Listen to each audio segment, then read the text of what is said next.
Naga ajaib itu mencoba memanggil seorang dewi dengan kecantikan luar biasa dan kekuatan penyembuh. Namun, alih-alih sang dewi, Kim Ojan yang muncul. Linglung dan bingung, dia berasumsi bahwa dirinya pasti sudah mati dan mulai mengingat kembali kehidupan masa lalunya. Tahun-tahun yang menyiksa di sekolah kedokteran hewan, sering dimarahi, hingga akhirnya mendapatkan lisensi dokter hewan, dan kemudian bertahan selama 3 tahun bekerja dengan bayaran rendah sambil merawat hewan peliharaan yang terlantar. Setelah perjuangan tanpa akhir, protagonis kita berhasil membuka klinik kecil, tetapi klinik itu nyaris tidak bertahan. Pelanggan tidak ada sama sekali, dan bahkan lampu di papan namanya sudah mati. Suatu malam, saat Ojan berbaring di tempat tidur merenungkan situasinya yang menyedihkan dan utang yang menumpuk, dia mendengar suara aneh. Sebelum dia bisa bereaksi, dia tiba-tiba mendapati dirinya berada di sebuah gua yang dikelilingi oleh harta karun dan lingkaran pemanggilan yang bersinar. Yakin bahwa dia berakhir di neraka, dia menuntut untuk mengetahui mengapa dia dibawa ke sana. Naga itu menjelaskan bahwa ia memanggilnya untuk mengobati hewan peliharaannya. Mengira akan menghadapi monster yang menakutkan, pahlawan kita tertegun ketika naga itu membuka cakarnya untuk memperlihatkan seekor kelelawar buah kecil bernama Catlas yang sedang tidur dengan lemah. Mengamati kelelawar yang rapuh dan dehidrasi itu, Ojan langsung masuk ke mode profesional, menanyakan namanya, gejalanya, dan sudah berapa lama naga itu merawatnya. Dengan bangga, naga itu mengatakan dia telah memelihara Catlas selama seminggu. Sejak memelihara hewan menjadi populer di kalangan naga, teringat akan rasa jijiknya terhadap mereka yang mengadopsi hewan peliharaan hanya karena keinginan sesaat, protagonis kita bertanya apakah Catlas sudah makan dengan benar. Naga itu dengan percaya diri menjawab bahwa dia memberinya darah hewan segar. Berasumsi kelelawar itu memiliki selera makan yang tinggi. Tercengang, Ojan menundukkan kepalanya tak percaya. Dia menyadari ini adalah jenis pemilik yang paling tidak disukainya. Mereka yang tidak tahu apa-apa tentang hewan peliharaan mereka. Dengan frustrasi, dia memberitahu naga itu bahwa kelelawar buah tidak minum darah. Hanya kelelawar vampir yang melakukannya. Catlas, jelasnya, telah kelaparan selama seminggu. Malu, naga itu mengakui ini pertama kalinya dia memelihara kelelawar. Ojan memarahinya karena tidak melakukan riset sebelumnya, dan menunjukkan bahwa suhu gua yang membeku bisa fatal jika kelelawar itu bangun dari hibernasi. Naga itu memprotes bahwa dia adalah naga es, tetapi Ojan dengan tegas bersikeras bahwa lingkungan ini tetap tidak cocok untuk kelelawar. Merasa menyesal, naga itu menundukkan kepalanya dan meminta maaf kepada Catlas, berjanji untuk segera mendapatkan buah dan mengembalikan kelelawar itu ke rumah asalnya.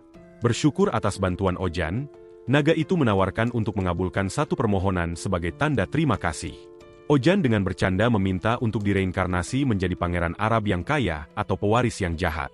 Bingung dengan permintaan aneh itu, naga itu melepas kalungnya dan memberikannya kepada Ojan, menjelaskan bahwa itu adalah liontin ajaib yang mampu mengabulkan keinginan apapun, asalkan tidak didasari oleh niat jahat. Saat liontin itu mulai bersinar, protagonis kita menyimpulkan dia pasti berada di akhirat. Tepat sebelum menghilang, dia dengan cepat berharap untuk kembali ke masa-masa awal Bitcoin. Naga itu melihat Ojan menghilang, lalu bergegas menyiapkan buah untuk Catlas. Masih bingung dengan dewi aneh yang telah dipanggilnya. Beberapa saat kemudian, pahlawan kita mendapati dirinya berdiri di jalan yang ramai dipenuhi orang, kebisingan, dan aroma makanan. Masih bingung, dia bertanya-tanya apakah ini reinkarnasi atau kerasukan. Seorang penjual buah, melihat pakaiannya yang aneh, bertanya apakah dia seorang pelancong dan menjelaskan bahwa dia berada di wilayah More, yang terkenal dengan penginapan dan pasarnya. Sebelum dia bisa menjawab, kekacauan meletus saat seekor kelinci raksasa menerjang jalanan, melahap wortel yang jatuh. Orang-orang berteriak dan berlarian, tetapi Ojan tetap terpaku. Takjub melihat monster berkeliaran bebas di antara manusia. Penjual buah memperingatkannya bahwa itu adalah hewan peliharaan Lord Belmore, dan mendesaknya untuk lari. Kemudian Ojan melihat seorang gadis kecil menangis di depan kelinci itu. Tanpa ragu, dia bergegas maju, menyambarnya, dan menariknya menjauh tepat sebelum makhluk itu bisa menjangkaunya. Saat kelinci itu menerjang lagi, liontinnya bersinar, dan tali kekang biru muncul melingkarinya. Kerumunan itu tersentak, bergumam bahwa dia pasti seorang penyihir. Penjual buah, sambil memeluk adiknya, berkomentar bahwa protagonis kita tidak terlihat seperti pelancong biasa. Lord Belmore segera tiba, sangat marah melihat hewan peliharaannya dikekang. Ojan menjelaskan bahwa kelinci itu hampir menyerang seorang anak, tetapi Belmore menolak untuk mempercayainya. Kehilangan kesabaran, pahlawan kita membentak bahwa pemilik hewan peliharaan terburuk adalah mereka yang mengabaikan kesalahan hewan peliharaan mereka, memperingatkan bahwa gigitan kelinci itu bisa dengan mudah menghancurkan tengkorak. Penjual buah dan adiknya saling bertukar pandang setuju atas ketusterangannya. Memeriksa kelinci itu lebih dekat, Ojan memperhatikan telinganya dan menyadari itu adalah kelinci domestik yang menderita stres dan kelebihan makan. Ketika dia mempertanyakan perilakunya, Belmore mengakui bahwa kelinci itu, Elizabeth, sering mencabuti bulunya sendiri. Ojan menjelaskan bahwa stres semacam itu bisa fatal dan menyarankan untuk tidak membawanya ke tempat ramai. Ketika Belmore bertanya tentang olahraga, Ojan menyarankan untuk membiarkannya bergerak bebas di rumah dan melarang memanjakannya secara berlebihan. Terkejut dan malu, Belmore meneteskan air mata, mengakui bahwa orang-orang mengejeknya karena memelihara kelinci, tetapi Ojan jelas memahami hewan lebih baik daripada siapapun. Belmore memanggil kepala pelayannya, memberi Ojan sekantong koin, dan memintanya untuk memeriksa Elizabeth dari waktu ke waktu. Setelah meminta maaf kepada hewan peliharaannya, dia pergi bersamanya sementara protagonis kita bergumam pelan bahwa dia tidak akan mengunjungi tempat ini lagi. Tiba-tiba, orang-orang berkumpul di sekitarnya bersorak dan memuji keberanian Ojan. Penjual buah berterima kasih padanya karena telah menyelamatkan kiosnya dan menawarinya diskon. Tetapi ketika pahlawan kita menjelaskan dia tidak punya uang, penjual itu menunjuk ke kantong tersebut. Membukanya, dia menemukan koin emas dan menggigit satu untuk memastikan keasliannya. Menyadari itu asli, Ojan tersenyum tipis, berpikir bahwa mungkin dia akhirnya bisa membuka klinik lain di sini dan melunasi utang-utangnya dari dunia manusia. Ojan berterima kasih kepada semua pewawancara yang telah datang untuk seleksi pekerjaan, dan dengan setengah geli berkomentar bahwa dia berharap salah satu dari mereka akan terpilih. Dia kemudian mengumumkan saatnya untuk memulai wawancara, menyebutnya sebagai permainan hidup dan mati. Sekilas, pikiran protagonis kita melayang ke Lord Belmore yang dengan murah hati menawarkan tanah dan uang ketika Ojan memutuskan untuk menetap di tempat baru ini. Berkat dukungan itu, cabang kedua klinik hewan peliharaannya dibuka tanpa masalah. Lord Belmore bahkan menyiapkan toko untuknya, meskipun anehnya dipenuhi dengan perlengkapan kelinci. Namun, Ojan tidak keberatan. Bagaimanapun, itu gratis. Dan koneksinya dengan Belmore tampaknya sudah sangat berharga. Bisnis segera menyita hari-hari Ojan, tetapi dia menyadari dia hanya tahu sedikit tentang dunia ini, terutama tentang naga yang membawanya ke sini. Makhluk itu berjanji untuk mengirimnya pulang, hanya untuk menelantarkannya di tanah asing ini. Bertekad untuk menemukan jawaban, pahlawan kita memutuskan untuk memasang pemberitahuan di luar toko barunya. Rumah sakit hewan mencari staf. Mungkin dia akan menemukan seseorang yang bisa mengelola tugas asisten sekaligus teknisi. Ketika wawancara dimulai, Ojan duduk tegak, mempelajari barisan pelamar. Kandidat pertama, Thomas, dengan bangga mendiskusikan latar belakang bangsawannya, ayahnya yang tegas, dan ibunya yang lembut. Protagonis kita mendengarkan sejenak, tetapi segera merasa bosan dengan keangkuhan pria itu. Kandidat berikutnya, Philip, mengklaim keluarganya telah berkecimpung dalam bisnis hewan selama beberapa generasi. Ini terdengar menjanjikan pada awalnya, sampai dia mengungkapkan bahwa mereka menjalankan toko daging. Itu cukup bagi Ojan untuk mencoretnya dari daftar dalam pikirannya. Rupanya, menemukan orang normal di dunia ini lebih menantang dari yang diperkirakan. Kandidat ketiga melangkah maju, seorang pria dengan ekspresi pucat, tegang, dan mata yang menyeratkan masalah. Ojan mengingatkan dirinya sendiri untuk tidak menilai dari penampilan. Tetapi kesabarannya habis ketika pria itu tiba-tiba menjatuhkan diri ke lantai, memohon untuk dipekerjakan. Itu keputusannya. Ojan memutuskan dia akan benar-benar menilai orang dari penampilan mereka mulai sekarang. Sebelum dia bisa menjawab, seorang wanita muda melangkah keluar dari barisan pelamar. Tanpa sepatah kata pun, dia meninju wajah pria itu, membuatnya terpental melintasi ruangan. Dia memperkenalkan dirinya sebagai Selena, seorang ahli hewan keliling dengan pengalaman dalam perawatan dasar. Keyakinan dan ketenangannya meninggalkan kesan yang kuat. Jadi Ojan mempekerjakannya saat itu juga. Sore berikutnya, protagonis kita duduk di dalam klinik barunya yang nyaman, menikmati sinar matahari hangat yang masuk melalui jendela. Sudah siang, dan Selena masih belum muncul. Mungkin dia merekrut terlalu terburu-buru lagi. Dia berdebat apakah akan memasang pemberitahuan pekerjaan lain ketika ada ketukan di pintu. Mengharapkan asisten barunya, dia membukanya, hanya untuk menemukan seorang pria asing berdiri di sana. Beberapa menit kemudian, pria itu duduk dengan nyaman, menyeruput teh sementara Ojan tersenyum sopan. Namun di dalam hati, pahlawan kita sedang merayakan. Dia akhirnya mendapatkan pelanggan pertamanya, menandai langkah pertama menuju pelunasan utangnya. Dia berpikir kembali ke klinik sebelumnya, yang gagal karena temperamennya yang pendek. Dia ingat dengan jelas membentak seorang pelanggan yang menolak menyikat gigi anjing mereka, berteriak sampai reputasinya sebagai dokter hewan yang kasar dan gila menyebar seperti api. Kali ini, bagaimanapun, Ojan bertekad untuk tersenyum, tetap tenang, dan memikat uang keluar dari dompet kliennya. Kembali ke masa kini, dia bertanya tentang hewan peliharaan pria itu. Orang asing itu menyeringai dan menunjuk ke sakunya, memperlihatkan seekor kadal kecil bernama Pojak. Ojan hampir lega. Tampaknya itu makhluk normal untuk sekali ini, bukan salah satu hewan aneh yang biasanya menghuni dunia ini. Kelegaan itu tidak berlangsung lama ketika pria itu dengan santai mengakui telah memegang ekornya sampai putus. Ojan menahan keinginan untuk memarahinya dan mengalihkan fokusnya ke kadal itu. Dia dengan hati-hati memeriksa Pojak dan memperhatikan kulitnya kering dan merah, tanda-tanda jelas dari pergantian kulit yang tidak tepat. Ketika dia menyebutkan hal ini, pria itu memperingatkan bahwa Pojak bisa menjadi agresif. Hampir seketika, makhluk kecil itu membuktikan ucapannya benar dengan menyemburkan ledakan api langsung ke arah protagonis kita. Sebelum Ojan bisa bereaksi, Selena mendobrak pintu dan mendorongnya ke samping, menyelamatkannya dari serangan itu. Api menghanguskan dinding di belakang mereka. Linglung dan sedikit berdarah dari mulutnya. Ojan bergumam bahwa terkena serangan mungkin tidak sesakit didorong. Saat dia mendapatkan kembali ketenangannya, dia menyadari pasien pertamanya di cabang baru adalah seekor salamander, kadal penyembur api yang tidak bisa ditangani dengan tangan kosong.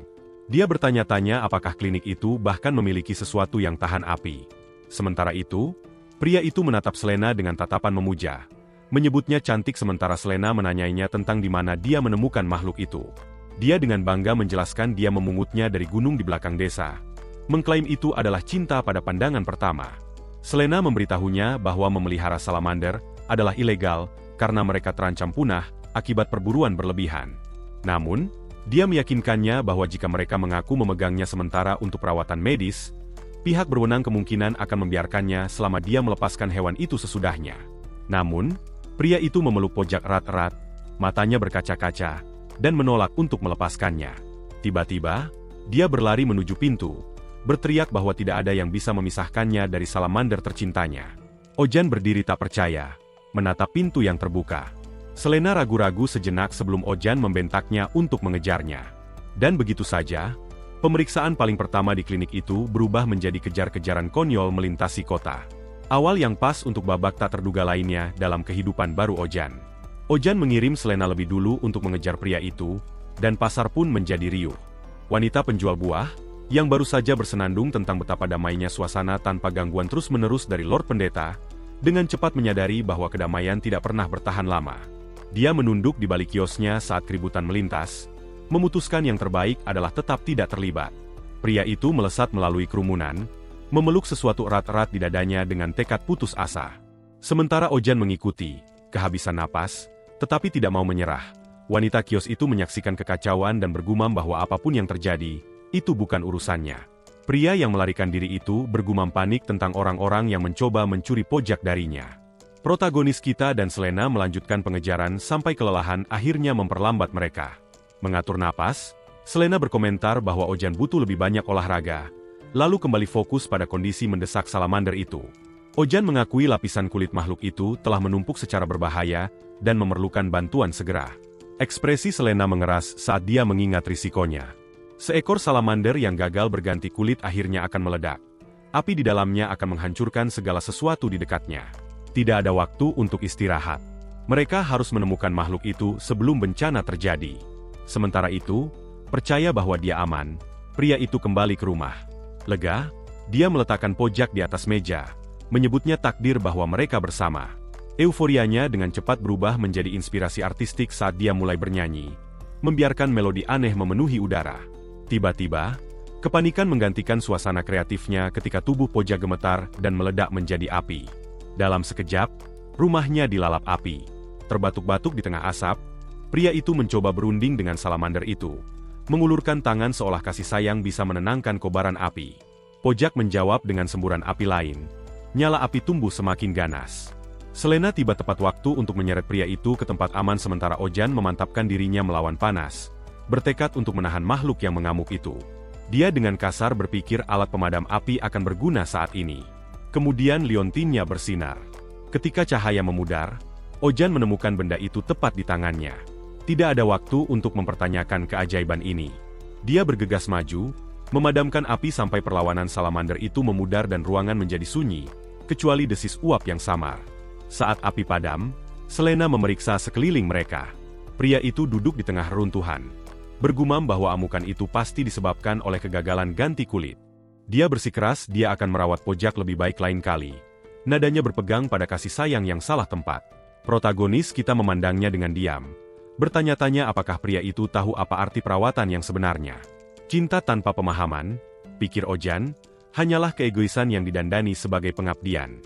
Kemudian di hutan, Pojak akhirnya berganti kulit. Selena mencatat betapa jauh lebih hidup kelihatannya sementara Ojan menatap ukurannya dengan tak percaya. Pria itu menatap salamander dengan kebanggaan pahit manis, bergumam bahwa sudah waktunya untuk membiarkannya kembali ke alam liar. Dia melihat Pojak menghilang di antara pepohonan, membisikkan janji perawatan dan kenangan yang tidak mungkin dimengerti oleh makhluk apapun. Ojan memutar matanya mendengar sentimen itu, berpikir ini hanya akan membawa lebih banyak masalah, tetapi pria itu hampir tidak menyadarinya. Dalam pikirannya sendiri, perpisahan ini mulia. Momen itu secara tak terduga berubah menjadi lembut saat Pojak berhenti di batu yang jauh dan melepaskan bola api besar ke langit. Api itu mekar menjadi kembang api yang cemerlang, melukis senja dengan warna yang indah. Pria itu menatap ke atas, diliputi emosi, sementara protagonis kita diam-diam mengakui bahwa perawatan akhirnya selesai. Beberapa hari kemudian, pria yang sama muncul kembali di alun-alun kota, sekarang menyebut dirinya Roya. Dia bermain gitar di samping air mancur. Anak-anak menari di sekelilingnya saat dia menyanyikan lagu eksentrik tentang petualangan Ojan. Lagu itu menyebar seperti api, mengangkat semangat setiap orang yang mendengarnya. Selena mengamati dari jauh, setengah geli, sementara pahlawan kita berdiri di sampingnya, tidak terkesan, tetapi sedikit penasaran. Ketika dia melihat orang-orang berbicara tentang membawa hewan peliharaan mereka kepadanya, Ojan bahkan mendapati dirinya memuji nyanyian Roya. Segera setelah itu, konsekuensinya tiba. Di luar klinik hewan Ojan, kerumunan terbentuk begitu besar hingga memblokir seluruh jalan. Puluhan orang meneriakkan namanya, menuntut perawatan dan sangat ingin diperhatikan. Ojan duduk terpaku, menyadari hari-hari tenangnya sudah berakhir. Selena, memandang antrean yang tak berujung, bergumam bahwa dia mungkin sebaiknya mengundurkan diri saja. Di tengah kereriuhan dan kebingungan, Ojan menyadari klinik kecil mereka secara tidak sengaja telah menjadi tempat tersibuk di kota. Ini adalah pagi yang biasa. Burung berkicau di luar klinik Ojan saat antrean panjang orang berkumpul di pintu. Dia selesai memeriksa pasien dan memberitahu mereka bahwa sesi sudah selesai, menyarankan tindak lanjut untuk memeriksa kemajuan. Selena berdiri di sampingnya, berkomentar bahwa dengan kecepatan ini, dia akan menjadi mayat sebelum minggu depan dan harus mencari uang selagi bisa. Ojan memanggil pasien berikutnya, merenungkan bagaimana sudah 2 bulan sejak pembukaan dan klinik kedua berkembang pesat. Sebagian berkat burung-burung pagi yang ceria itu. Beberapa hari pertama terasa berat dengan begitu banyak pelanggan, tetapi setelah melihat penghasilannya, segalanya menjadi tenang. Seorang pelanggan menyulurkan kepalanya ke dalam dan bertanya apakah mereka masih buka. Selena segera mengatakan mereka tutup, tetapi Ojan membiarkan orang itu masuk. Saat merawat pasien, protagonis kita merenungkan apa yang telah dia pelajari tentang dunia ini. Di luar, orang-orang mengobrol tentang hewan peliharaan mereka. Seseorang menyebutkan Koko tidak makan dengan baik. Yang lain menunjukkan mata kucing yang merah. Anjing dan kucing tetap dekat dengan manusia di sini, meskipun penyakit mereka bisa sangat berbeda. Kemudian, Ojan meregangkan tubuh, berkomentar bahwa hari ini sangat melelahkan. Selena memberitahunya kasus berikutnya adalah yang terakhir. Penasaran, dia bertanya hewan apa itu, dan Selena menjelaskan, itu seekor shaman, dulu digunakan untuk berburu, sekarang menjadi hewan peliharaan populer, tetapi agresif terhadap siapapun kecuali pemiliknya, yang menyebabkan tingkat penelantaran tertinggi. Ojan bergumam bahwa orang yang membeli hewan peliharaan hanya untuk mengikuti tren seharusnya menghilang saja. Dia ingat pernah mendengar bahwa shaman bisa tumbuh setinggi tubuh manusia dengan cakar dan gigi yang cukup tajam untuk menembus kulit babi hutan. Selena memperingatkannya untuk berhati-hati. Pelanggan berikutnya membawa seekor anak anjing shaman. Tampak sangat kelelahan dan baru berusia 2 bulan. Pemiliknya menjelaskan anjing itu pincang sejak kemarin. Ojan memeriksa kakinya, mencatat anak anjing seusia ini seharusnya memiliki sendi yang sehat. Memeriksa telapak kakinya, dia menemukan duri yang tertancap di sana, mencabutnya dengan pinset, mendisinfeksi lukanya, dan meyakinkan mereka bahwa itu akan sembuh. Shaman kecil itu berjalan tertatih-tatih, dan protagonis kita memperhatikannya dengan tenang sementara Selena melirik, sedikit penasaran. Saat pemiliknya pergi, Ojan menghela napas lega, mengatakan hari akhirnya berakhir. Selena mengamati bahwa dia tampak bahagia. Dia tampak bingung ketika Selena bertanya apakah itu karena anak anjing itu lucu atau karena shiftnya telah berakhir. Selena menggoda bahwa jarang melihatnya bahagia karena alasan selain uang. Ojan menjawab bahwa tidak ada pasien hari ini yang terluka parah dan menjelaskan bahwa bagian tersulit menjadi dokter hewan adalah melihat hewan yang sakit. Semakin dia peduli, semakin sakit rasanya, jadi dia mencoba untuk tetap menjaga jarak. Pikirannya melayang ke pelanggan dari dunia lamanya. Seseorang yang meninggalkan hewan peliharaan mereka selama sebulan tambahan saat berlibur. Ojan ingat menyapa mereka dengan tajam dan menyadari bahwa sejak saat itu dia mulai lebih sering memarahi para pemilik hewan. Saat waktu tutup mendekat, Selena mencatat hari mulai gelap. Ojan menyebutkan banyaknya pelanggan dan mendesaknya untuk bergerak lebih cepat sebelum matahari terbenam. Tiba-tiba, pria yang sama dari wawancara muncul di luar meminta tolong. Ojan menoleh ke Selena bertanya, apakah dia bisa menangani pengusiran setan. Dia menjawab bahwa mungkin dia bisa jika serangan fisik benar-benar mempan terhadap roh. Pria itu menerobos masuk, menyambar Ojan, dan menyeretnya keluar melalui jendela, membuat Selena terdiam. Kemudian di hutan, Ojan berbaring di tanah sementara pria itu meminta maaf berulang kali. Bersikeras dia tidak menyangka pahlawan kita begitu tidak bugar sehingga tidak bisa mendaki bukit. Ojan menuntut untuk mengetahui siapa dia. Menyadari ini bukan hantu, pria itu memperkenalkan dirinya sebagai Squain, seorang pegawai sipil administrasi untuk wilayah tersebut, dan menjelaskan dia membawa Ojan ke sana setelah mendengar tentang bakatnya menenangkan kelinci milik Lord Belmore. Squain memintanya untuk menangkap seekor anjing liar. Ojan menolak, berargumen dia adalah dokter hewan, bukan penyelamat hewan. Selena, yang muncul di dekatnya, menambahkan dengan tajam bahwa mereka bukan tim penyelamat. Squain bersikeras mereka adalah satu-satunya harapan yang tersisa, menjelaskan bahwa 2 bulan lalu, anjing liar itu mengambil alih sebuah tempat di tengah gunung, tepat di mana konstruksi jalur baru mereka akan dimulai. Mereka sudah mencoba menangkapnya, tetapi anjing itu terlalu cepat, dan konstruksi dimulai lusa. Jika mereka tidak bisa menangkapnya, pasukan akan dikirim, dan hewan itu akan dibunuh di tempat. Ojan terdiam sebelum akhirnya bertanya di mana anjing itu sekarang. Mengklarifikasi dia belum pernah menangkap hewan, dan hanya ingin mengamati terlebih dahulu. Squain setuju, mengatakan itu sedikit lebih jauh di atas gunung. Ojan mengingatkannya bahwa dia belum setuju. Dia hanya di sana untuk melihat-lihat. Selena, dengan senyum penuh arti, berkomentar bahwa dia pasti akan berakhir melakukannya. Di lokasi, Squain menunjuk ke tempat anjing liar itu biasanya tinggal. Tiba-tiba, sebuah suara menarik perhatian mereka, dan seekor shaman muncul dari bayang-bayang. Ojan mengenalinya sekaligus. Sementara Selena mencatat bahwa banyak orang memelihara shaman, tetapi sama banyaknya yang akhirnya menelantarkan mereka. Banyak orang memelihara shaman akhir-akhir ini karena sudah menjadi tren. Namun, sebagian besar berakhir diabaikan dan dilupakan. Ketika Ojan mengamati keadaan shaman di hadapannya, dia bisa tahu anjing itu telah bertahan hidup sendirian selama hampir 2 bulan dan mungkin tidak makan dengan benar selama waktu itu. Tiba-tiba, suara aneh bergema dari hutan, mengejutkan semua orang. Menganggapnya sebagai semacam monster. Ojan berbalik ke arah suara itu tepat saat shaman itu mengeluarkan jeritan yang menusuk dan menerjang ke arahnya. Selena dengan cepat melangkah masuk, menarik Ojan menjauh dari bahaya dan memperingatkan bahwa berbahaya untuk tetap begitu dekat. Ojan berkomentar bahwa membalikan punggung dan lari dari anjing yang marah adalah reaksi terburuk yang mungkin dilakukan. Sementara Selena membalas bahwa tidak melakukan apa-apa hanya akan membiarkan hewan itu mencabik-cabik mereka. Kemudian Ojan menjelaskan bahwa berlari hanya akan semakin memprovokasi makhluk itu. Mereka perlu menemukan cara untuk mengalihkan fokusnya. Sebelum dia bisa menyelesaikan pikirannya, shaman itu tiba-tiba terdiam. Semua orang membeku, tertegun oleh ketenangan yang tiba-tiba itu, dan Ojan bertanya-tanya dengan suara keras mengapa anjing itu berhenti. Dia ingat Squain menggambarkan hewan itu sebagai anjing pemburu dan menunjukkan bahwa makhluk seperti itu, jika benar-benar marah, tidak akan mundur begitu saja. Namun, tepat di depan mata mereka, shaman itu dengan tenang berjalan kembali ke dalam hutan. Selena bergumam bahwa tidak ada yang benar-benar bisa memahami apa yang terjadi di dalam pikiran seekor anjing. Sementara itu, Squain menjelaskan bagaimana makhluk itu sering mengejar orang.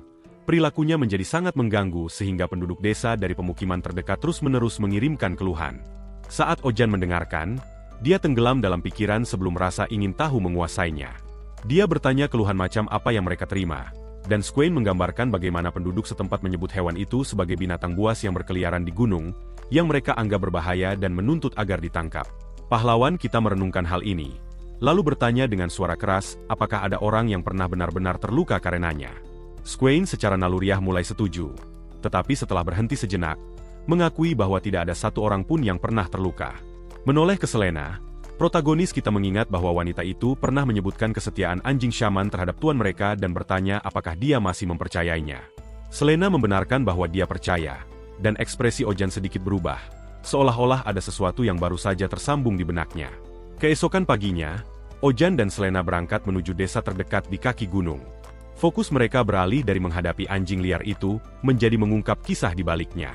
Sekarang, pahlawan kita mencari mantan pemilik anjing itu, percaya bahwa memahami masa lalunya adalah kunci untuk menjinakkannya. Meskipun waktunya singkat dan metode lain mungkin tampak lebih mudah, dia tahu bahwa sekadar menjebak hewan itu dengan makanan tidak akan berhasil. Tubuh anjing yang lemah dan lapar itu berbicara tentang sesuatu yang lebih kuat daripada naluri. Sebuah ikatan tak terputus yang tidak bisa dikalahkan oleh rasa lapar. Saat mereka berjalan, kenangan dan pikiran saling menjalin di benak Ojan. Dia ingat bagaimana beberapa pemilik memberikan perintah lembut kepada hewan peliharaan mereka untuk diam di tempat, meyakinkan mereka bahwa mereka akan segera kembali, hanya untuk kemudian menghilang dan tidak pernah kembali lagi. Jenis kesetiaan dan pengkhianatan yang sama pasti menjadi inti dari penderitaan anjing ini. Protagonis kita telah melihat orang-orang yang tega menelantarkan mereka yang paling mempercayai mereka. Dan gagasan itu memenuhinya dengan kemarahan yang tenang.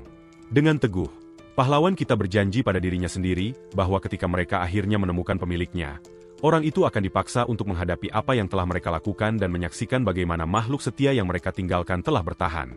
Saat mereka mulai bertanya-tanya di seluruh desa, sebuah pola dengan cepat muncul. Seorang warga lokal memberitahu Ojan bahwa suami seorang wanita bernama Gabriel tidak dapat melanjutkan pekerjaannya karena anjing yang berkeliaran di gunung. Para orang tua menolak membiarkan anak-anak mereka mendekati hutan, takut akan apa yang mengintai di sana, dan bahkan anak-anak muda yang lewat menggemakan cerita bahaya yang sama. Seorang pria tua bergumam samar tentang kehilangan uang bertahun-tahun yang lalu, meskipun kata-katanya tampak tidak berhubungan dengan yang lain. Namun, satu kebenaran menjadi jelas. Seluruh desa menyimpan kebencian mendalam terhadap anjing liar itu. Setelah berjam-jam bertanya, pahlawan kita dan Selena berhenti di sudut jalan yang sepi.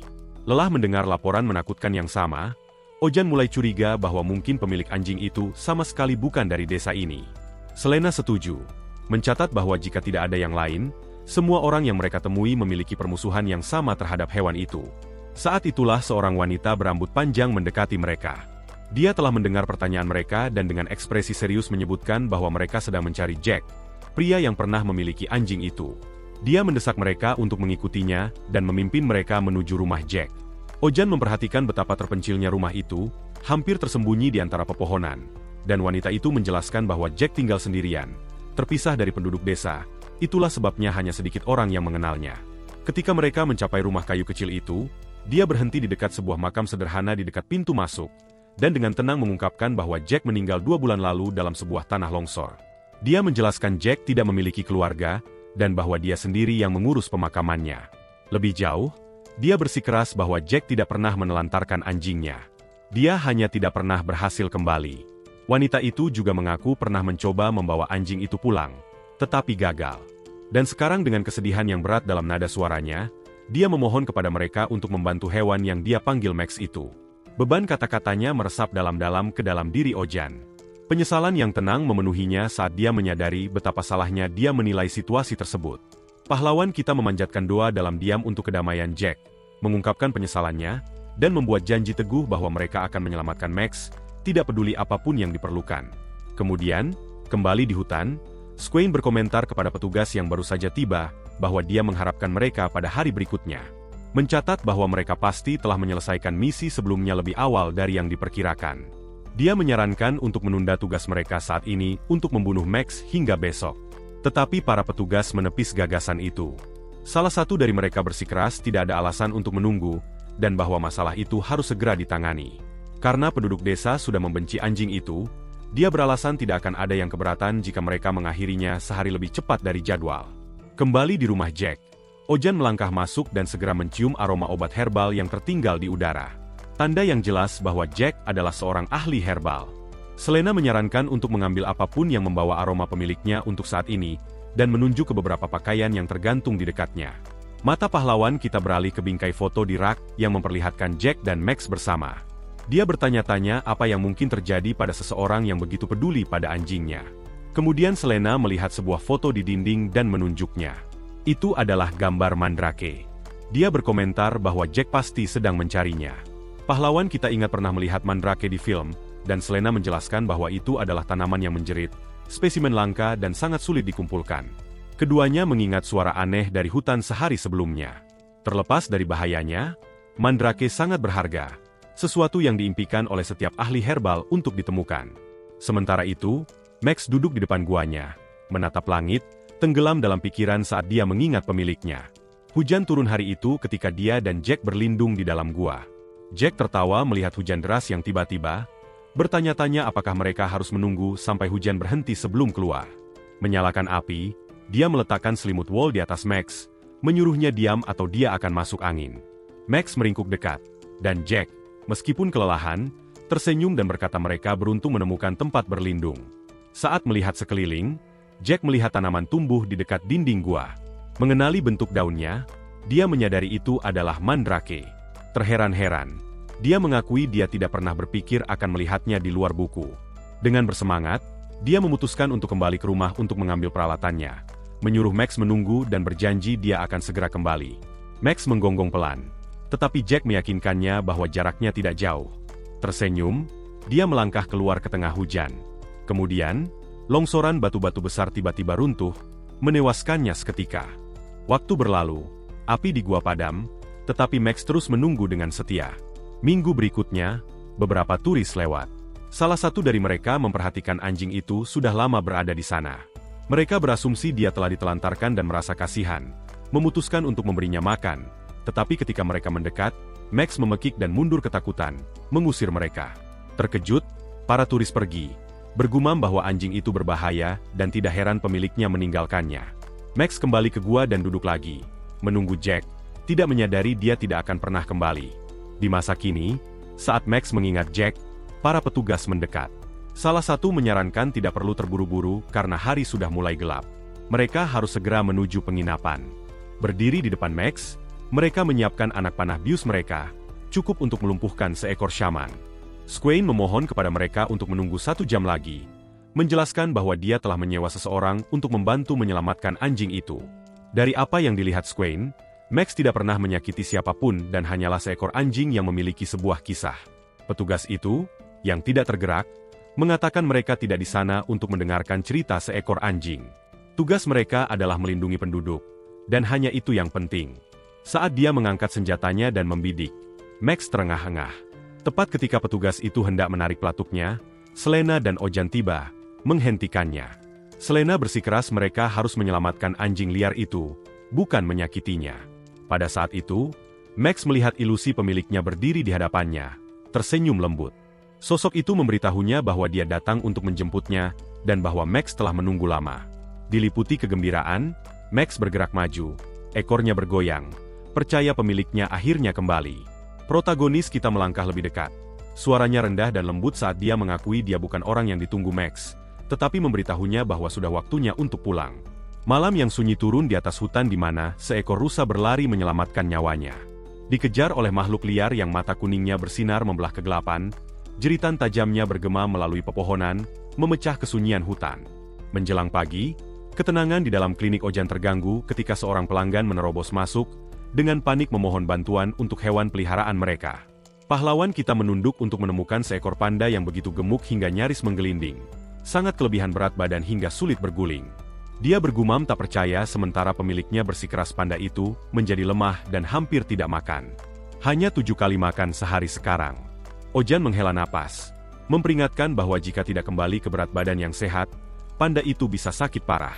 Pemiliknya tampak kaget, tidak mau mempercayainya, dan pahlawan kita memanggil pasien berikutnya tanpa sepatah kata pun. Squain masuk dengan senyum sopan seperti biasa, menyapa protagonis kita dengan santun. Pemandangan itu mengingatkan Ojan pada Max, anjing yang pernah turun dari gunung setelah kehilangan pemiliknya. Max telah berlama-lama selama berhari-hari di dekat makam tuannya, tidak dapat menerima kematian Jack.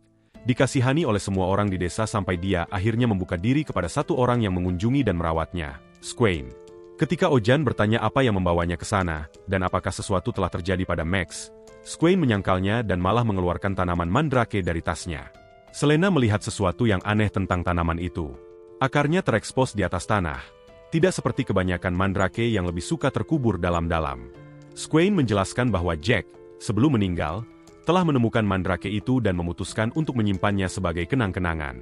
Namun ketika mereka mencoba menanamnya kembali, mandrake itu terus memaksa keluar dari tanah, menjerit tanpa henti siang dan malam sampai semua orang di desa terpaksa memakai penyumbat telinga. Beberapa bahkan menderita gendang telinga pecah. Selena menyebutkan bahwa perilaku seperti itu bisa terjadi karena mandrake dikenal temperamental tentang lingkungan mereka. Squain menghela napas bahwa tanaman itu menjadi mustahil untuk dikelola. Mencatat bahwa tanaman itu tenang sekarang hanya karena sedang tidur. Tetapi begitu bangun kekacauan dimulai, dia memohon agar Ojan mengambilnya. Protagonis kita menolak. Bersikeras dia mengobati hewan, bukan tanaman, dan bahwa apapun yang menjerit bahkan tidak bisa dianggap sebagai tanaman. Squain bersikeras itu bukan tanaman maupun hewan, melainkan sesuatu yang jauh lebih buruk, iblis. Ojan membalas bahwa jika itu masalahnya, gereja akan menjadi tempat yang lebih baik untuk membawanya. Sebelum kata lain terucap, mandrake itu bergerak. Squain panik, berteriak bahwa itu bangun dan buru-buru meninggalkannya. Melarikan diri dari klinik bersama teman-temannya sebelum pahlawan kita bisa menghentikan mereka.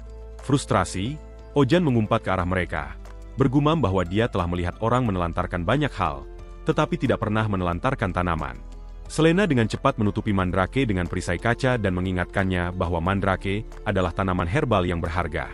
Setiap bagian dari mereka, dari daun hingga akar, dapat menghidupkan kembali yang sekarat. Pahlawan kita menggerutu tentang nilainya jika mereka tidak bisa dikendalikan. Tiba-tiba, mandrake itu membuka matanya. Selena memperingatkannya untuk menutup telinganya sebelum tanaman itu menjerit, mengkhawatirkan gendang telinga mereka. Ojan, panik, mengeluh tentang headphone peredam bisingnya yang hilang dan bersiap-siap. Tetapi alih-alih menjerit, mandrake itu tersenyum.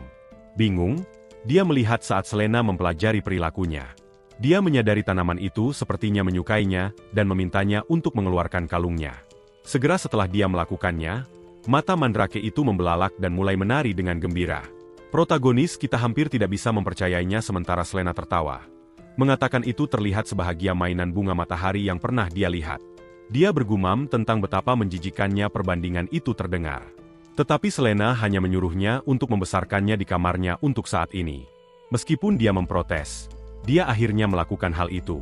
Kemudian malam itu, ketukan keras membangunkan pahlawan kita. Setengah tertidur, dia mengeluh bahwa kunjungan malam membutuhkan biaya tambahan sampai seorang wanita bergegas masuk dengan seekor anjing terluka yang mengalami pendarahan hebat. Melihat luka sayatan yang dalam, protagonis kita bergumam bahwa lukanya terlalu parah untuk menghentikan pendarahan. Selena mengingatkannya bahwa daun mandrake memiliki sifat pembekuan darah yang kuat, dan atas instruksinya dia mendekati tanaman itu. Mandrake itu memperhatikannya dengan curiga sehingga dia ragu-ragu. Menyarankan Ojan harus memintanya sendiri. Dia menggerutu atas ketidakmasukakalan meminta izin pada tanaman, tetapi tetap melakukannya. Segera setelah dia meminta sehelai daun, mandrake itu tersenyum, menari, dan bersenandung pelan. Meskipun bingung, pahlawan kita mengambil daun itu dan berhasil menghentikan pendarahan, menyelamatkan nyawa anjing itu. Wanita itu menangis karena rasa terima kasih saat protagonis kita menguap, dan menyuruhnya kembali untuk perawatan lanjutan sebelum kembali tidur. Hanya setengah jam kemudian, ketukan mendesak lainnya mengganggu istirahatnya. Kali ini, seorang pria berdiri di pintu dengan rusa yang terkoyak di lengannya, memohon bantuan. Tubuh hewan itu ditutupi luka-luka brutal, dan Ojan dengan murah mencatat bahwa itu bukan akibat perburuan, tetapi dari seseorang yang sepertinya menikmati kekejaman itu. Dia bergumam tentang seorang psikopat yang bertanggung jawab, membingungkan penduduk desa, yang bertanya apakah itu semacam monster baru. Ketika seorang gadis kecil dengan tenang menjelaskan bahwa itu adalah serigala peliharaan Baron Dayle yang melakukan hal-hal seperti itu untuk hiburan, ketidakpercayaan protagonis kita berubah menjadi kemarahan. Dia mengutuk bangsawan itu, menuntut untuk mengetahui bagaimana perilaku seperti itu diperbolehkan, berteriak tentang kurangnya undang-undang perlindungan hewan. Penduduk desa mengingatkannya bahwa Baron itu tidak tersentuh. Seorang bangsawan. Pahlawan kita mencerca ketidakadilan itu, berteriak tentang kebebasan, hukum, dan demokrasi. Konsep-konsep yang belum pernah didengar orang lain, sampai Selena mengingatkannya untuk fokus merawat rusa itu. Seminggu kemudian, kekacauan meletus di luar klinik. Kerumunan besar berkumpul. Semua berteriak agar dokter menyelamatkan hewan peliharaan mereka. Lelah dan kewalahan, Ojan bergabung dengan kegemparan itu, mengoceh bahwa dia tidak bisa hidup seperti ini lagi dan menyerukan revolusi kelas. Pahlawan kita memimpin kerumunan menuju rumah besar Daily, meneriakkan tuduhan terhadap Baron dan menuntut keadilan bagi hewan-hewan yang disiksa sampai penjaga Baron tiba. Ketika mereka meminta protagonis kita, dia bergumam bahwa intelijen mereka sangat cepat dan melangkah maju, menyebutkan namanya. Yang mengejutkannya, para penjaga membungkuk dan dengan hormat mengawalnya ke kastil. Di dalam, dia menemukan seekor serigala Bloodfang besar terbaring di lantai, terluka parah. Baron Daily berdiri di sampingnya, putus asa, memohon Ojan untuk menyelamatkan hewan peliharaan kesayangannya, menjanjikan apapun sebagai imbalan. Pahlawan kita dan Selena berdiri terpaku, tertegun melihat makhluk yang telah menyebabkan begitu banyak penderitaan itu. Setelah seminggu serangan binatang buas, orang-orang kota berkumpul, berbisik tentang makhluk ajaib yang terlihat di hutan barat. Desas-desus menyebar bahwa serigala yang diusir telah dibunuh, dan monster pemakan manusia raksasa sekarang mengintai hutan, menyerang orang-orang setelah memangsa hewan. Ketakutan menyapu kerumunan. Beberapa percaya desa itu hancur dan berbicara tentang melarikan diri ke pemukiman yang lebih rendah. Yang lain bersikeras tidak perlu khawatir karena Baron Daily telah meluncurkan operasi penaklukan monster. Mereka menyebutkan perangkap besar yang dipasang di hutan dan tentara yang berpatroli siang dan malam. Penduduk desa memuji Baron sebagai orang yang dapat diandalkan. Yakin mereka hidup aman di bawah perlindungannya. Pahlawan kita mendengarkan, sepenuhnya sadar kebenarannya sangat berbeda. Dia ingat melihat Baron menangis dan berteriak agar orang-orangnya menangkap monster yang menyerang anaknya sementara pelayannya berusaha menenangkannya dan diam-diam menangani situasi tersebut. Bagi Ojan, pemandangan itu menyerupai manipulasi media dari dunianya sendiri. Selena berdiri di sampingnya, memperhatikan tatapan waspada di wajahnya. Protagonis kita merenungkan bahwa sebagian besar hewan terluka yang dibawa ke klinik diserang di dekat hutan timur yang dekat dengan desa, sementara insiden dengan serigala Baron terjadi jauh di barat. Meskipun demikian, orang-orang Baron terus memfokuskan pencarian mereka pada hutan barat, mengabaikan timur sepenuhnya. Selena merasa itu mencurigakan juga. Penduduk desa jarang menginjakan kaki di hutan barat, tempat yang dikabarkan berhantu. Saat mereka berdiskusi, seorang pria dari bengkel kaca memanggil mereka masuk, mengumumkan bahwa barang-barang yang dipesan Ojan, jarum suntik, sudah siap. Itu ditiup dengan mulut. Kaca yang diperkuat dicampur dengan bubuk albarium, tahan terhadap panas dan guncangan. Protagonis kita memeriksanya, terkesan dengan pengerjaannya, menyebut teknologi itu luar biasa dan kagum bahwa itu buatan tangan. Pengrajin itu mengaku bahwa prosesnya sulit dan bersikeras dia tidak bisa membuat lebih banyak. Ojan membayarnya dengan murah hati, menjalin kemitraan meskipun pria itu enggan. Secara bertahap, klinik dipenuhi dengan beberapa peralatan baru. Renovasi dimulai dan Selena memeriksa tata letaknya, terkejut dengan struktur modern yang terorganisir. Pahlawan kita berpikir dalam hati bahwa ini akhirnya terasa seperti rumah sakit sungguhan. Suatu hari, seorang pria masuk membawa buntelan tanaman herbal. Dia menyajikan berbagai jenis dengan efek yang menakjubkan. Beberapa menyebabkan kantuk saat dikonsumsi atau dihirup.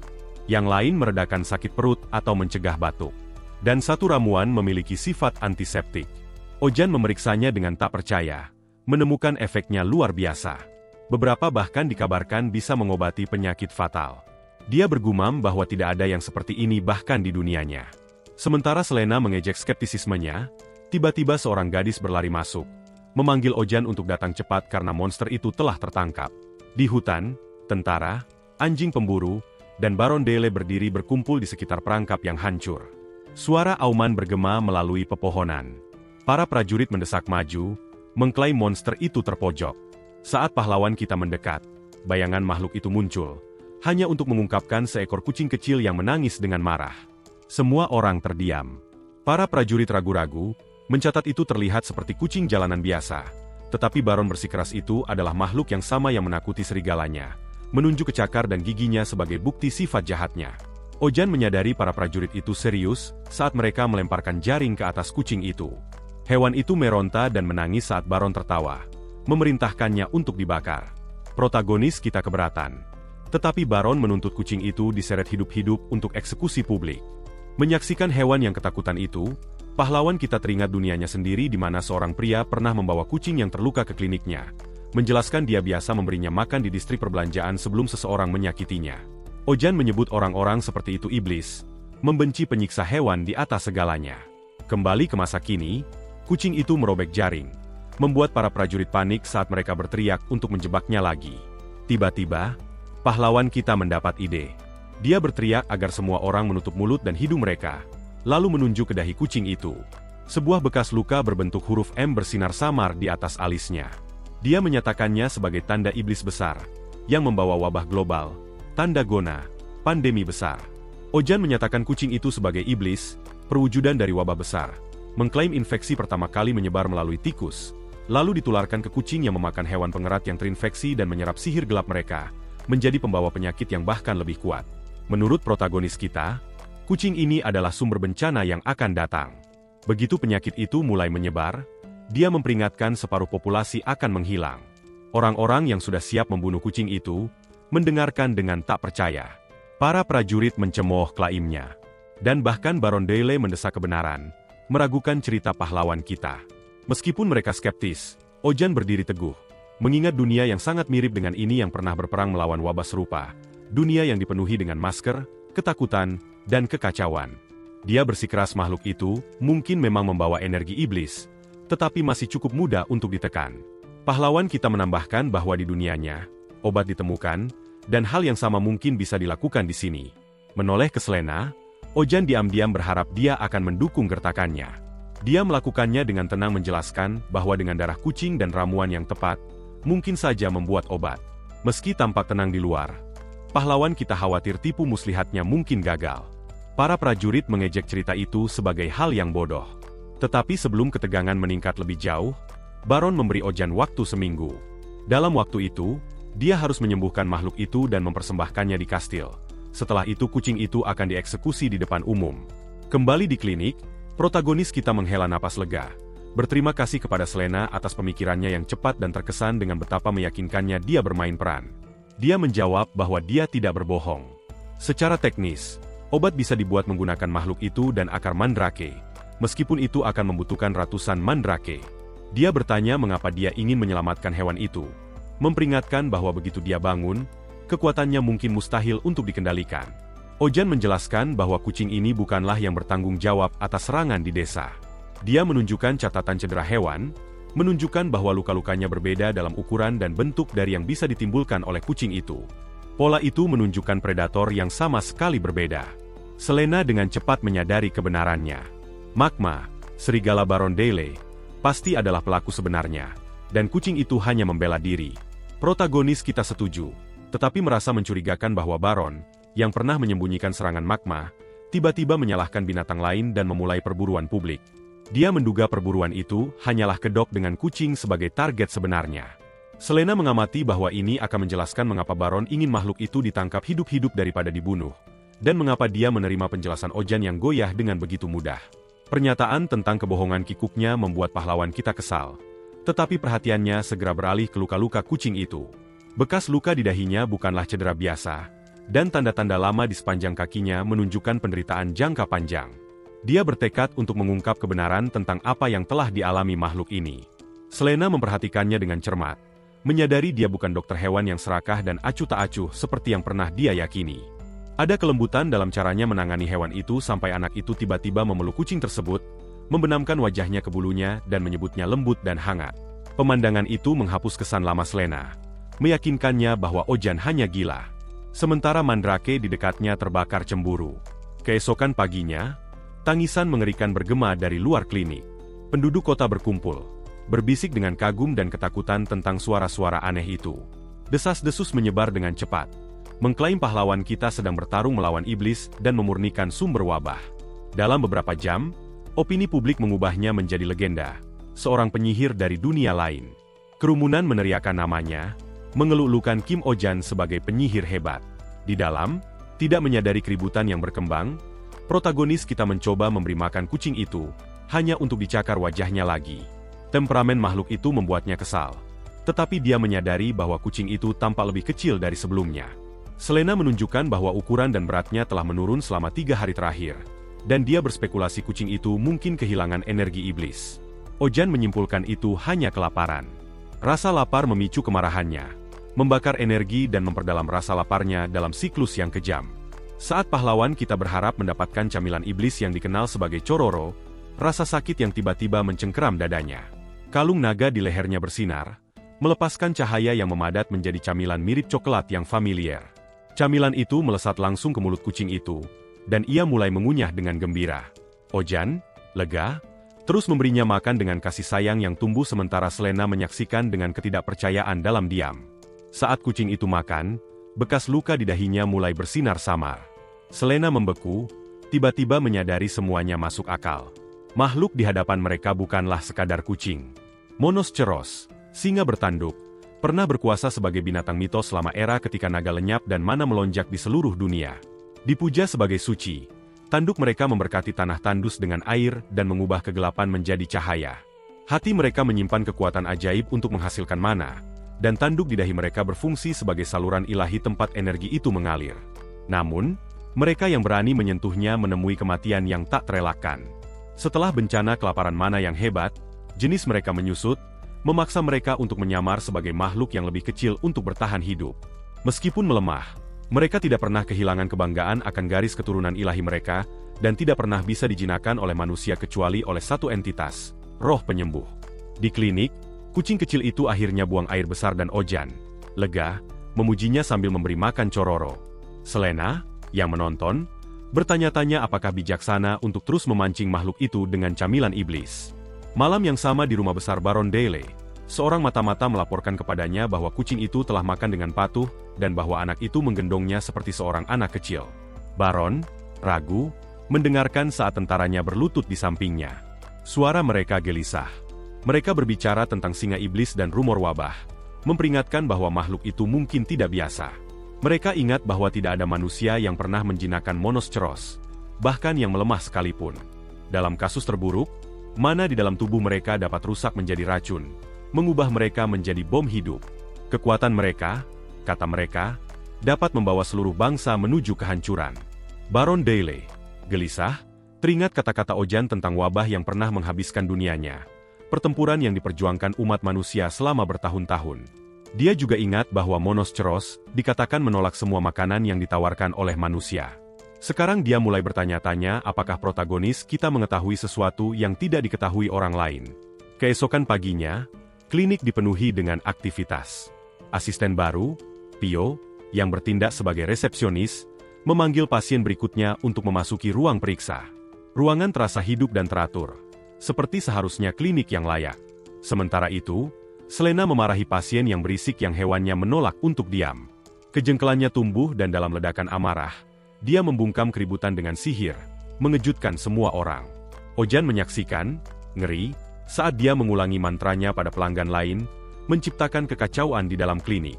Kemudian, tanpa peringatan, Selena meminta cuti setengah hari yang mendadak dan menghilang lagi. Kemudian, protagonis kita menemukan catatan tulisan tangannya yang menyatakan ketidakhadirannya tanpa izin. Kaligrafi yang ceroboh hanya memicu frustrasinya. Dia mengoceh bahwa dokter hewan sungguhan pun tidak akan bertindak begitu tidak profesional. Putus asa mencari bantuan, itulah sebabnya dia memanggil Pio, seorang kenalan di dekatnya, untuk mengisi posisi sementara. Yang mengejutkannya, Pio terbukti sangat cakap, menangani klien, mengangkat persediaan, dan menjaga ketertiban dengan ketekunan yang ceria. Etos kerjanya sangat mengesankan pahlawan kita sehingga dia mulai mempertimbangkannya untuk posisi permanen. Di tengah hari yang sibuk, Ojan melihat sesuatu yang aneh. Klinik, yang biasanya dipenuhi dengan suara hewan, tiba-tiba menjadi sunyi. Keesokan paginya, misteri itu terungkap ketika seorang pasien yang akrab kembali. Ping-Ping si hamster. Ojan menatap tak percaya. Makhluk yang dulunya beratnya hampir setengah kilogram sekarang tampak 10 kali lebih besar. Hampir seukuran anjing kecil. Dia bertanya dengan suara keras, apakah itu berubah menjadi panda. Pemiliknya mengoreksinya, menyebutnya anjing flopper. Baru kemudian anak itu menyadari bahwa di dunia ini, hamster memiliki nama yang berbeda. Pemiliknya, bingung dengan reaksinya, bertanya apakah dia tahu apa itu flopper.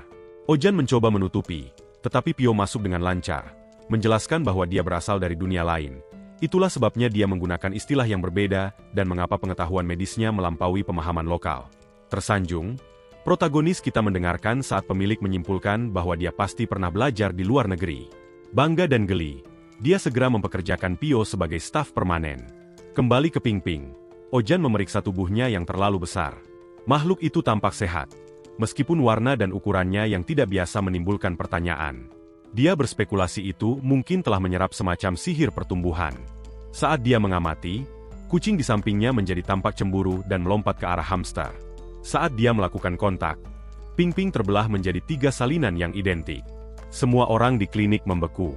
Ojan berjuang untuk memproses apa yang dilihatnya. Secara mental memprotes bahwa itu melanggar setiap hukum fisika yang dia tahu.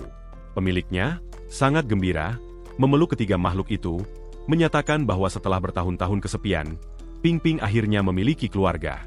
Salah satu salinan yang lebih kecil berlari melintasi ruangan, memicu pengejaran yang kacau melalui klinik. Tubuh kecil makhluk itu membuat mereka sangat cepat, menambah keributan.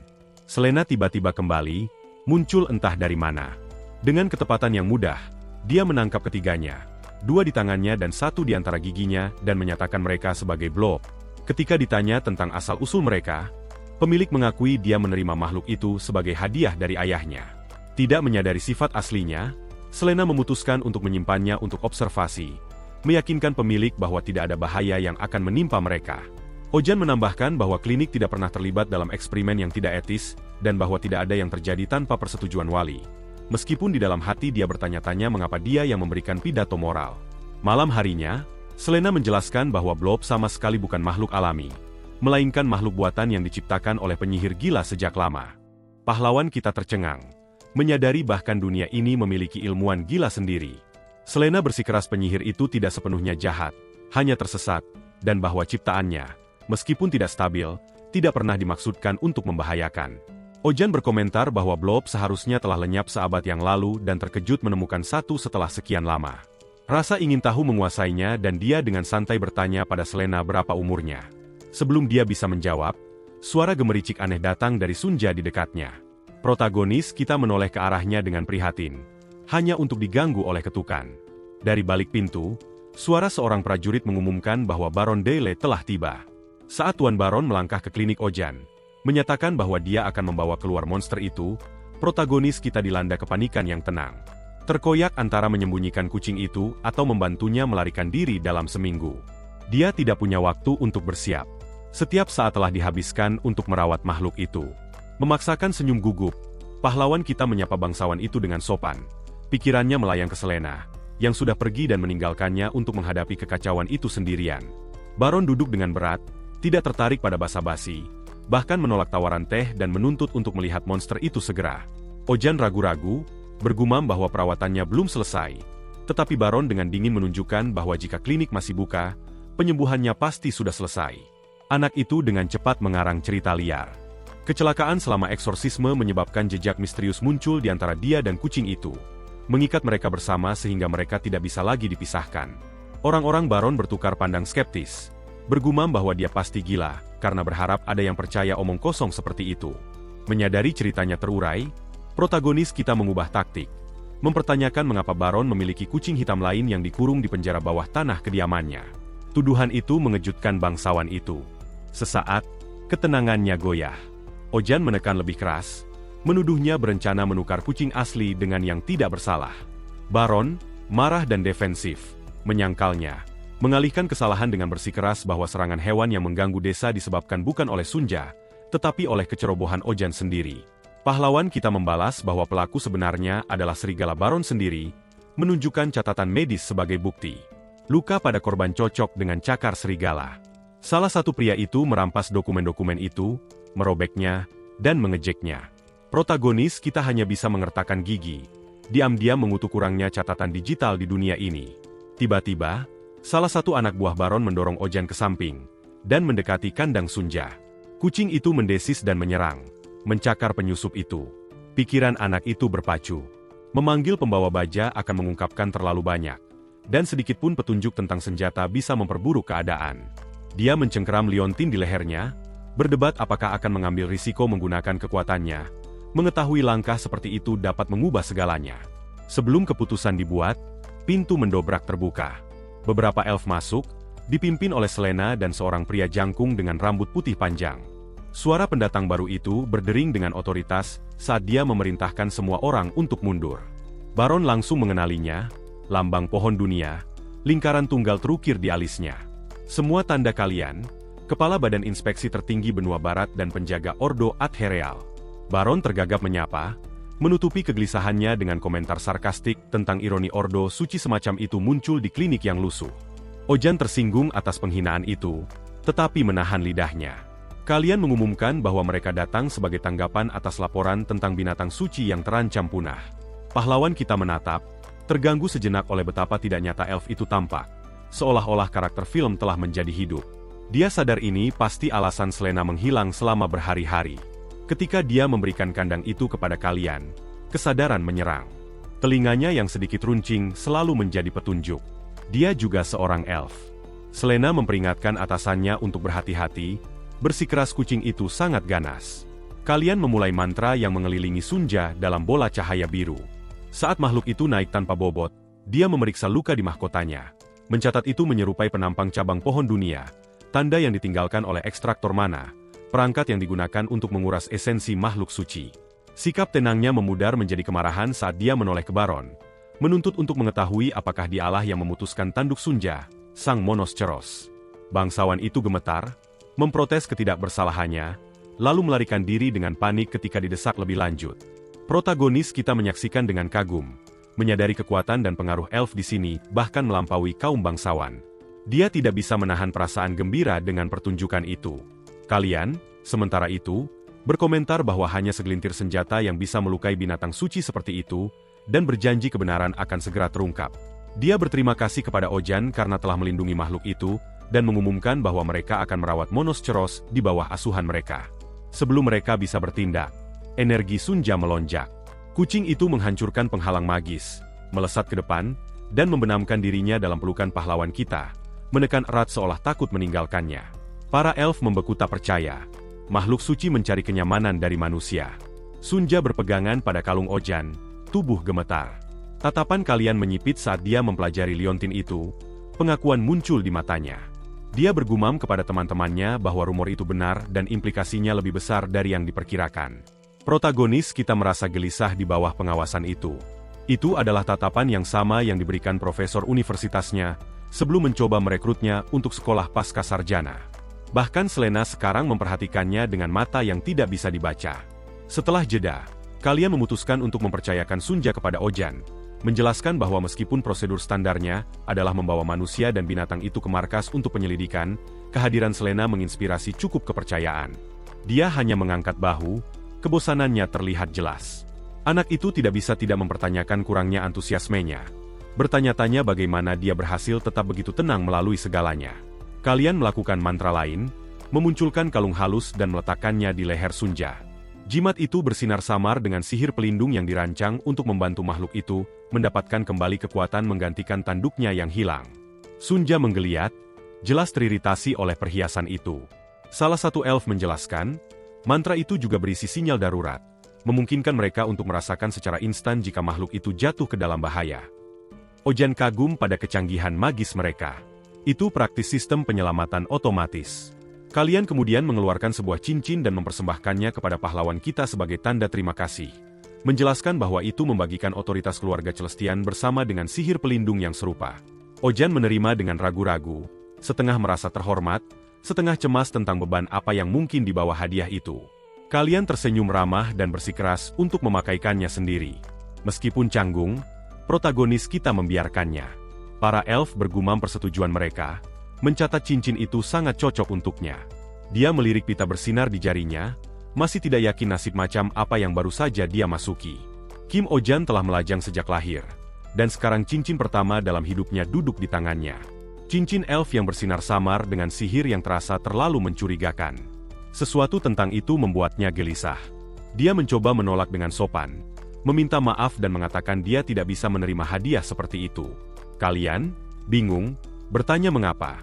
Tetapi pahlawan kita menjelaskan bahwa sebagai seseorang yang bekerja dengan tangannya, aksesori hanya menghalangi. Kalian menyarankannya untuk menganggapnya sebagai baju besi daripada perhiasan. Meskipun di dalam hati dia mencatat bahwa Ojan tampaknya sama sekali tidak mengerti. Namun, protagonis kita tetap teguh, mengulangi bahwa mengenakan apapun di tangannya akan mengganggu pekerjaannya sebagai dokter. Kalian tidak membantah lebih lanjut. Sebaliknya, dia menggumamkan nyanyian pendek, dan cincin itu larut menjadi cahaya, membentuk kembali dirinya menjadi tato di jari Ojan. Itu terlihat sangat keren di luar dugaan. Kalian menginstruksikannya untuk meletakkan lambang itu di atas jantungnya dan menyebutkan nama keluarganya. Ketika Ojan melakukannya, jarinya bersinar dan proyeksi holografik kalian muncul di hadapannya. Elf itu menjelaskan bahwa sihir ini memungkinkan komunikasi jarak jauh. Mantra untuk transmisi suara dan gambar dan mengundangnya untuk mencoba mengatakan, cahaya. Anak itu mengulangi kata itu dan sinar kecil meledak dari ujung jarinya. Para elf menonton dengan geli samar saat dia melambaikan tangannya dengan bersemangat. Benar-benar terkesan dengan mantra itu. Kalian meyakinkannya ada fungsi lain yang akan dia temukan seiring waktu, tetapi yang paling penting adalah mantra perlindungan yang terikat di dalamnya. Ojan mengungkapkan rasa terima kasihnya, masih terganggu oleh bagaimana cincin itu berubah menjadi tato yang terasa begitu canggih.